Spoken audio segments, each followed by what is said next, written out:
Eu quero falar nessa manhã continuar falando sobre a fé. Quarta-feira nós já usamos esse mesmo versículo, e eu quero intitular a minha palavra sobre a fé, o nosso combustível. Repita comigo: a fé, o nosso combustível. Eu não sei se você já teve a oportunidade de andar num carro a gás.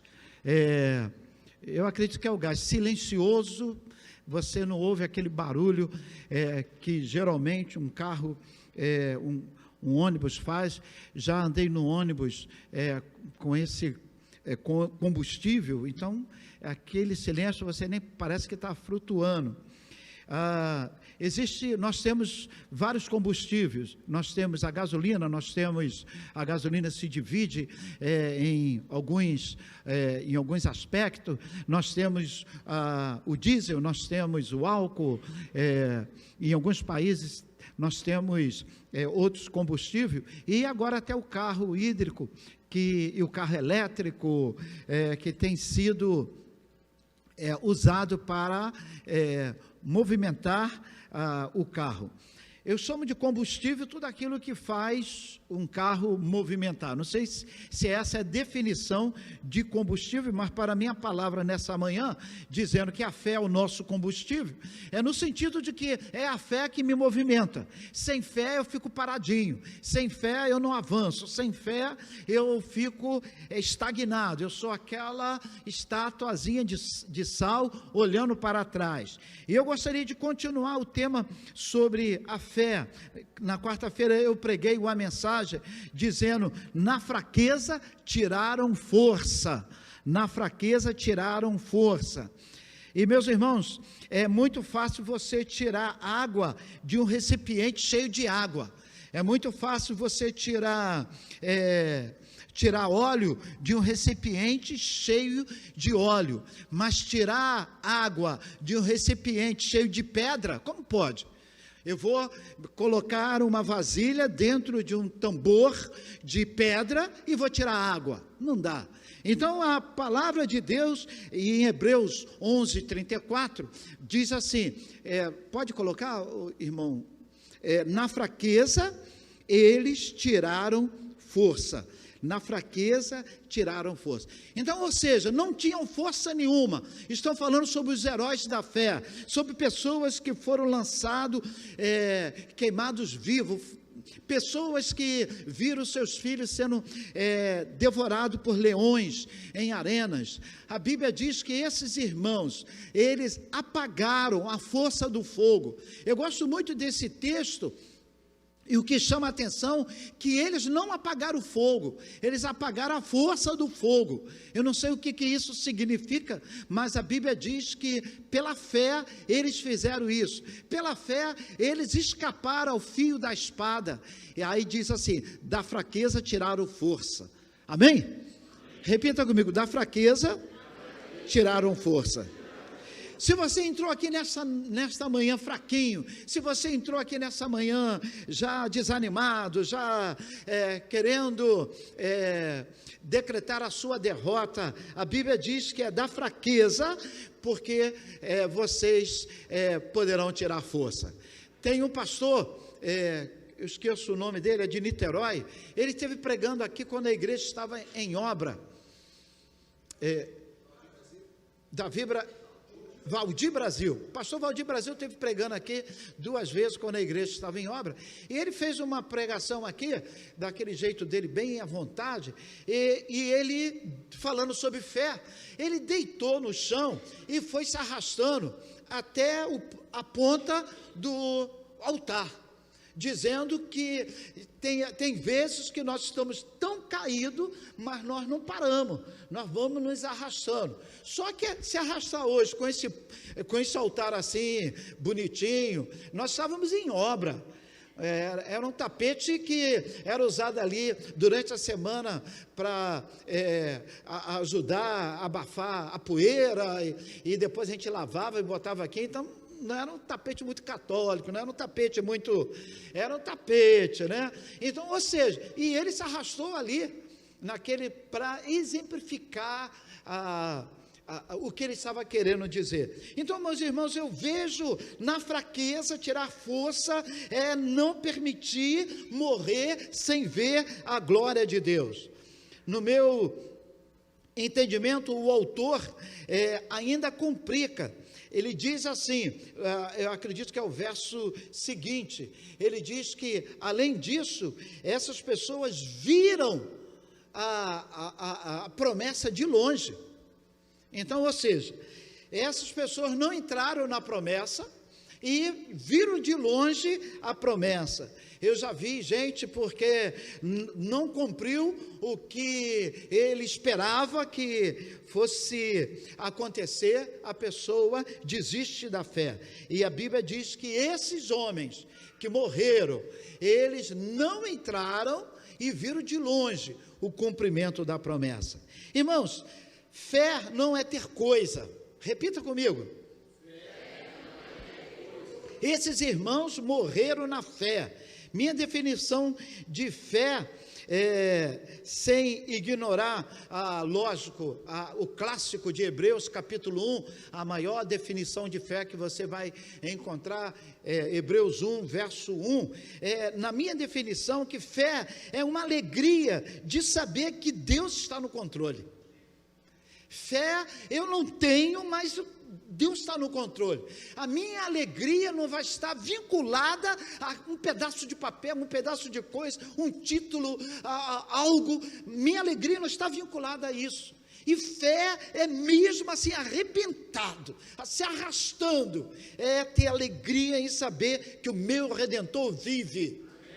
E quem falou isso foi um camarada que estava, a pele já tinha ido embora, a carne já tinha apodrecido. Esse camarada me levanta e diz assim: eu sei que o meu Redentor vive. Da fraqueza tirou força. E hoje eu quero focar em Isaías 43, de 1 a 3, porque todos os verdadeiros servos de Deus passaram pelo fogo, ou passarão pelo fogo, ou estão passando pelo fogo. Eu gostaria de falar que existe uma garantia que você e eu vamos passar pelo fogo. A Bíblia diz que nós teremos luta, teremos dificuldade, e o texto é categórico: quando passares pelo fogo, quando passares pela água. O texto não fala assim, se passar pelo fogo, não, quando passar, tu vai passar, meu irmão. Ah, pastor, vira essa boca para lá, eu viro, vai passar, não tem jeito. Quando passar pelo fogo, quando passar pela água, a Bíblia fala isso. Mas o Senhor diz assim: eu serei contigo. Eu não vou fugir do fogo, eu não vou fugir da água, eu não vou fugir das dificuldades, mas o Senhor está comigo. E não adianta você dizer que você não quer passar, você vai passar. Se você é um servo fiel, você vai passar. Não conheço nenhum crente que diz assim: Senhor, hoje eu reivindico a promessa que Jesus trouxe.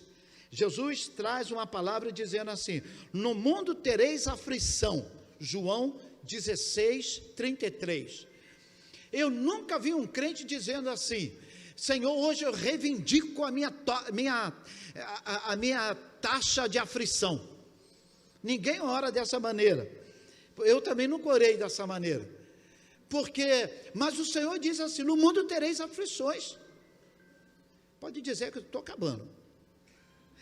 No mundo tereis aflições. Então, ou seja, a palavra de Deus, ela fala que eu não posso desistir, eu não posso desanimar.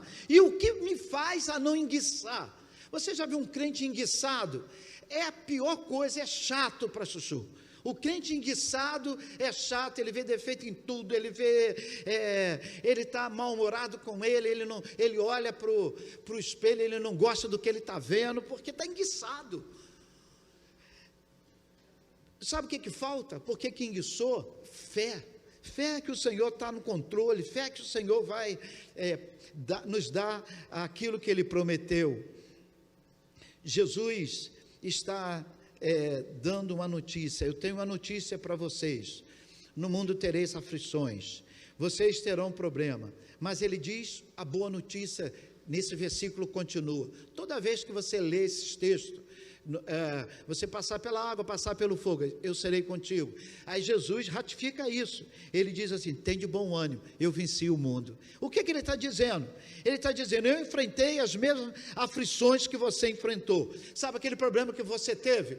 Sabe aquela dificuldade que você teve na sua família? Sabe aquele problema que você teve no seu prédio, no seu trabalho? Jesus está dizendo assim: fique tranquilo, eu enfrentei as mesmas dificuldades e eu saí vitorioso. E você segue a um Cristo vitorioso, amém?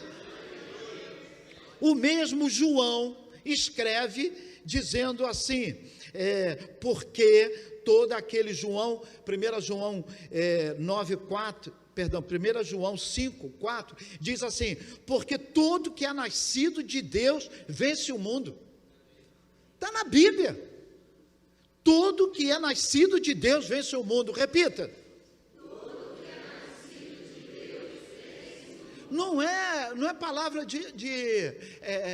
para massagear o seu ego. E ele diz assim: essa é a vitória aqueles que vencem o mundo, a nossa fé. Então, mais uma vez, Jesus está dizendo: quer vencer, o ingrediente é fé. Não tem outra coisa. Jesus disse assim: eu venci, vocês poderão vencer, esse é o ingrediente. E nessa manhã eu gostaria de falar sobre esse princípio da fé que me faz sair do lugar, da fé que me faz vencer, ter fé e ficar estagnado, ter fé pela cura, mas quando surge uma oportunidade de cirurgia, dizer: não, eu não vou porque Jesus vai me curar. Sim, Ele pode te curar através do médico, por que não? Ele pode usar esse recurso, não é só através do relâmpago, do extraordinário, do sobrenatural. Ele também atua no natural. Nesse culto, o Senhor pode muito bem modificar, transformar nessa manhã a tua história.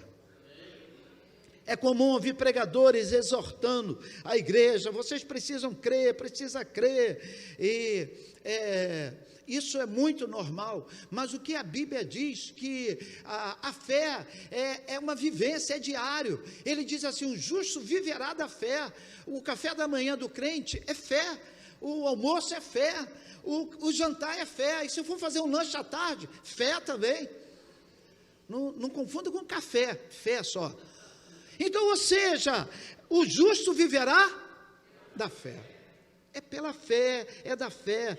Por quê, irmãos? Hebreus 11, verso 6, diz assim: porque sem fé é impossível. De novo. Não tem como eu agradar a Deus, não tem como eu querer, desejar agradar a Deus se eu não tiver fé. E o Senhor conhece o meu coração, Ele sabe que meu coração é um coração de medo. Mas a Bíblia diz que eu preciso me aproximar dEle, eu preciso pedir: Senhor, está no teu controle, Senhor, me ajuda. E a Bíblia diz: sem fé é impossível agradar a Deus. Eu quero ler com os irmãos, gostaria que os irmãos abrissem sua Bíblia, pedir ali meu irmão Emerson para colocar, Tiago 1, versos 6 e 7. Olha que palavra dura do Tiagão falando para nós. Tiago 1, 6 e 7, ele diz assim: não pense tal homem que receberá coisa alguma de Deus sem fé. Vamos lá, leia comigo, enquanto eu bebo uma água.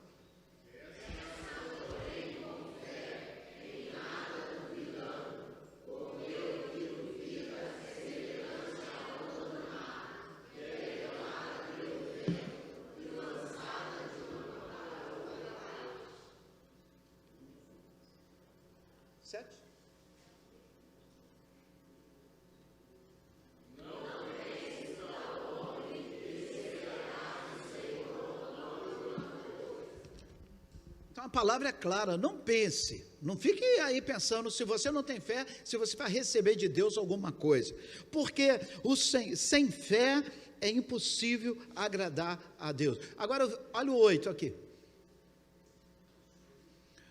O homem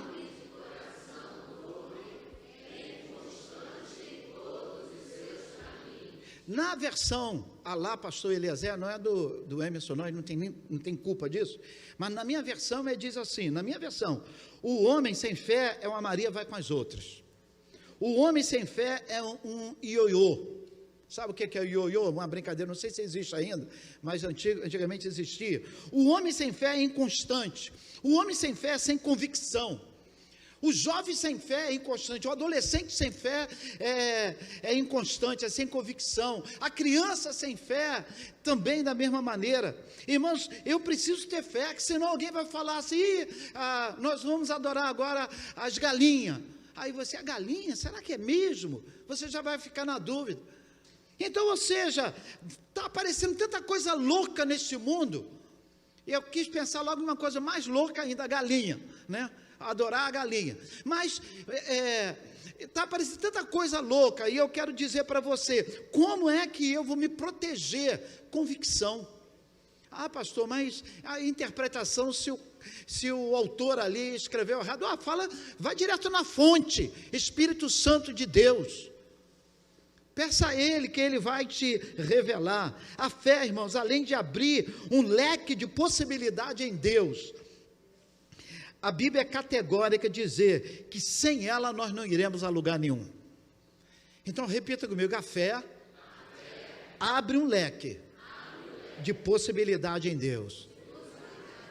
Leque, lembra, né? Sabe aquele negócio que abana, que as mulheres usam? Leque, um leque de possibilidade em Deus.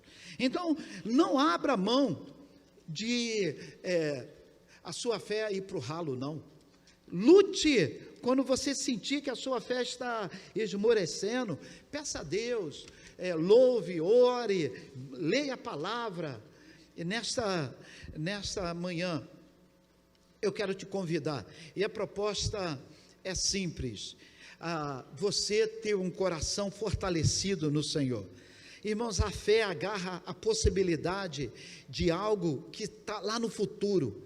Pela fé, eu agarro a possibilidade daquilo lá no futuro e eu começo já a vivenciar isso.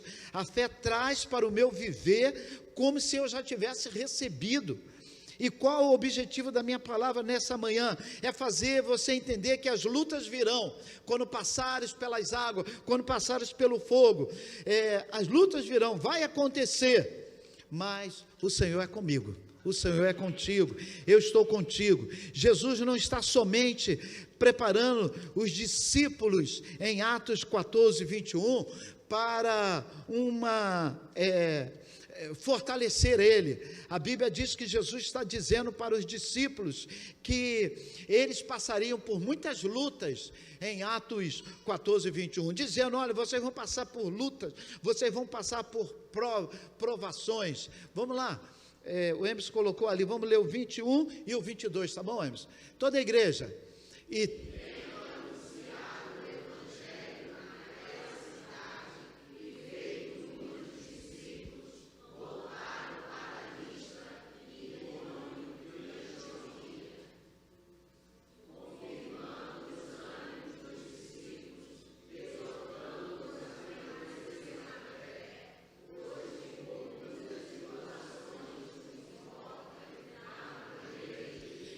Irmão, como nós precisamos desses discípulos aqui na igreja, quando vê um crente meio barro, meio tijolo, dizer, tenha bom ânimo, fortalece a fé do seu irmão, fortalece a fé daqueles que estão na sua casa. Não permita, irmãos, não permita de hipótese alguma você duvidar.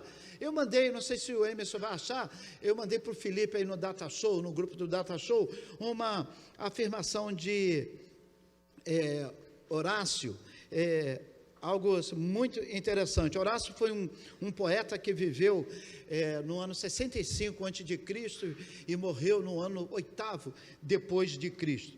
Ele era um moralista político da época. E Horácio traz uma palavra interessante: as dificuldades despertam em nós a capacidade que, em circunstância favorável, teriam ficado adormecido. As dificuldades despertam em nós a capacidade que, em circunstância favorável, teriam essas essa capacidade teria ficado adormecida. Ou seja, então veio o problema, veio a dificuldade. Eu não sei se eu era mais jovem, eu não acompanhei, mas eu sempre entendi que, obrigado, leia comigo, vamos lá, quem escreveu isso foi Horácio.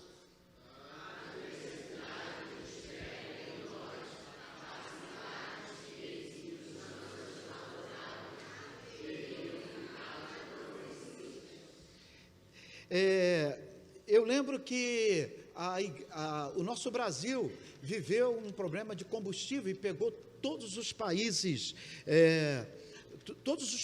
desprevenidos.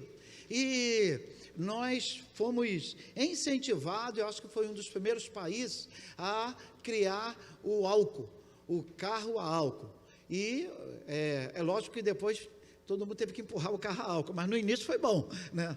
No início foi bom porque tinha álcool suficiente e foi um equilíbrio. E o álcool surgiu, alguém lá na dificuldade, alguns jovens, alguns cientistas, correram para pesquisar e surgiu o carro a álcool. Então o carro a álcool veio suprir uma grande necessidade que o Brasil teve e foi no auge do problema. A nossa vacina que vivemos agora, essa pandemia, olha, glória a Deus pelos cientistas, pelas pessoas que passaram noites e noites em laboratórios, virando.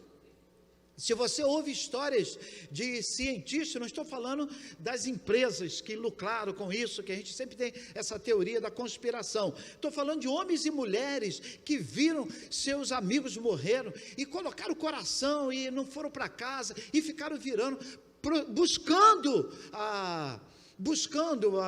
uma solução.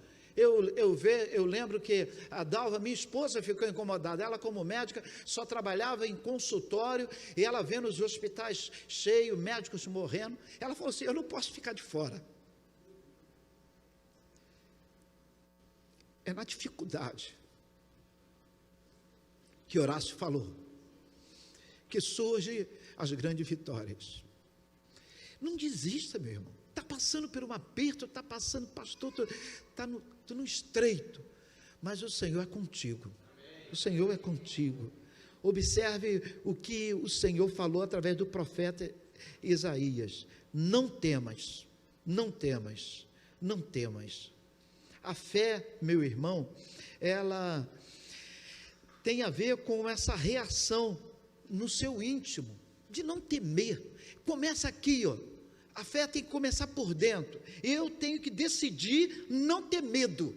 Não adianta ser, eu tenho fé do lado de fora. Começa aqui. A fé toca você primeiro no seu interior. Por isso que o Senhor começa lá no interior. Não tema, lá no interior, porque ele estava lendo o coração do profeta e do povo dele. Não temas. Nós precisamos permitir que a fé em Deus venha neutralizar todo medo, toda insegurança, todo o rancor, toda a raiva, todo desejo de vingança. A fé pode isso. E a fé começa com essa superação do medo. E o Senhor falando assim: não temas. Então fale para o irmão que está do seu lado: não temas. Não temas. Os irmãos me conhecem porque eu sempre gosto de pedir um desconto, né? Então agora eu quero pedir um desconto enorme, algo assim muito grande que você já não me deu. E eu costumo falar que tudo que a gente não sabe quem falou, a gente joga na conta de Agostinho, né? Agostinho disse, pregador costuma falar isso, Agostinho disse isso, não sabe quem falou, que Agostinho disse tanta coisa, a gente bota na conta dele, que pode ser que ele tenha dito. Então, não foi Agostinho que disse, me dá um desconto, foi o doutor Google. Então, aí, você já tem, que na Bíblia tem 666 vezes a palavra não temas. Eu não contei, então, certamente você não contou. E eu gosto muito de ver que tem pessoas que dizem assim, tem uma a mais, né? 365, tem 366 que um é para o ano bissexto, então o pessoal ainda gosta ainda de dar uma melhorada, né? Se for verdade ou não, eu só sei que tem na Bíblia muitos não temas. Tem na Bíblia muitos não temas. Se é um para cada ano, para cada dia do ano, eu não sei. Eu só sei que eu tenho que comer a palavra todo dia. E o Senhor está dizendo assim, não temas, por quê? Ele está perguntando, por que você está assustado com essa carta? Por que você está assustado com essa notícia? Nem confirmou ainda. Por quê? Por que você está assustado? Deus sabe que se nós permitirmos a prisão do medo, Deus sabe que se nós entrarmos nessa arapuca do diabo, nessa arapuca do ser humano em si, nós vamos ficar angustiados, vamos ficar medrosos e vamos ficar travados. Aí ele entra logo dizendo assim, não temas. Então agora com carinho, empreste sua boca a Jesus, e fale para o seu irmão que está do seu lado, com carinho, que o Senhor é meigo, a voz dele é meiga, diga para ele com carinho, não temas. Irmãos, isso é uma força para enfrentar a angústia, isso é uma força, isso é uma capacidade de Deus maravilhosa. Eu compartilhei com a igreja a luta do meu filho Jonatas, e o versículo que eu não sei se eu compartilhei com ele, mas pensei em compartilhar, dizia assim, Provérbio 24:10, se te mostrares frouxo, no dia da angústia, a tua força será pequena. Se te mostrares frouxo, no dia da batalha, então, é nesse momento que você recebeu notícia, você recebeu situações, é nesse momento que você respira em Deus e vamos lá e peça a Deus força para prosseguir. Eu tentei achar, mas achar no computador, mas estou agora carreira solo, estou sem a ajuda dos meus universitários, que quando eu estava preparando, eu gritava assim, Jonas, Tiago, acha aí para mim, pai, reclamava, mas fazia, e eu chegava aqui, mostrava, e o mérito era meu. Agora eu não mostrei, mas tem em 80, eu acho que foi em 80, 82, algo maravilhoso, o retrato de uma mulher que tentou participar de uma maratona, e no final, aquela mulher vinha, trocando as pernas, aí correram para ajudar ela, ela pediu para ela parar, ela não, eu quero continuar, eu quero ter o prazer de chegar ali, era a última das últimas, todo mundo já estava em casa, tinha tomado banho, os primeiros lugares, mas a mulher estava lá toda torta, porque ela queria completar a sua maratona. Uma cena, não sei quantos irmãos sabem do que eu estou falando. Então, graças a Deus, não estou sozinho. Vocês adolescentes não sabem de nada, viu? Oi? Já mostramos esse vídeo aqui? Já? Então, ou seja, se te mostrarem frouxo no dia da angústia, a coisa vai ficar ruim para você. E eu quero encerrar usando um exemplo agora de Jairo, passando pela água e passando pelo fogo. Lucas 8:40, o Jairo, o chefe da sinagoga, o verso 40, 42, me parece, o 41, ele fala com Jesus, Senhor, a minha filha está com uma hemorragia, minha filha está com uma doença gravíssima, e a Bíblia diz que esse homem estava compartilhando com Jesus sobre a filha dele, Lucas capítulo 8, aí fura a fila, sempre tem essas irmãs da MCM, né, que fura a fila, né, chega uma irmã da MCM, fura a fila do Jairo, a mulher tinha uma hemorragia, o difícil foi Jairo convencer Jesus a largar tudo e ir para a casa dele. Jesus estava indo com Jairo, aí vem uma mulher da MCM, furou a fila, e pronto, Jesus perde um tempão com essa mulher. Aí a mulher fala muito, né? Aí a mulher fica dizendo os seus problemas e não sei o quê, e Jairo está lá esperando, e nada de acontecer, Jairo está esperando, e está a mulher lá, que furou a fila dele, e está lá falando. Para completar, chega alguém, acho que é o 49, que chega para Jairo e fala assim: Jairo, desiste, não incomoda mais o mestre, a tua filha morreu. Irmãos, se eu sou Jairo, eu pulava no pescoço daquela mulher, né? Ah, você tinha hemorragia, agora tu vai morrer enforcada. Porque, mas Jesus, quando ouve aquela palavra para Jairo, aquela palavra maldita, dizendo assim: não incomoda mais, vai embora para casa. Aí Jesus vira para ele e fala assim: vamos lá, não temas. Está lá escrito lá, vamos lá.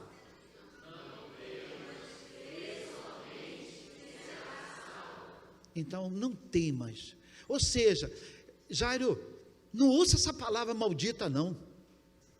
Tem crente parado por notícia de WhatsApp, que é mentira.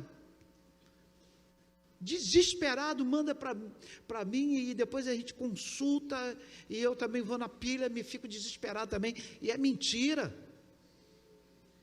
Mentira. Não temas, crê somente. Jesus estava dizendo para Jairo, fica de pé, para fingir que está acabando, senão eu não acabo. Jesus fala para Jairo assim: Jairo, quando eu saí de lá, a sua filha estava o quê? Doente. Eu ia curar. A dificuldade aumentou, o milagre aumentou também, Jairo. Agora eu vou ressuscitar.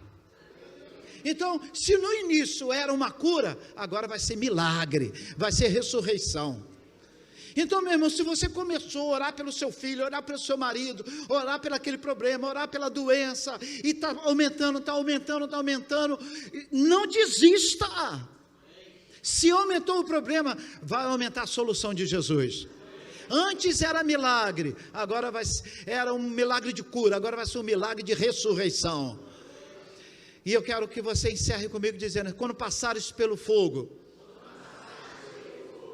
quando eu passar pelo fogo, Jesus está comigo. Quando eu passar pela água, Jesus está comigo. Nenhum mal vai chegar na minha vida, porque a fé é o meu combustível.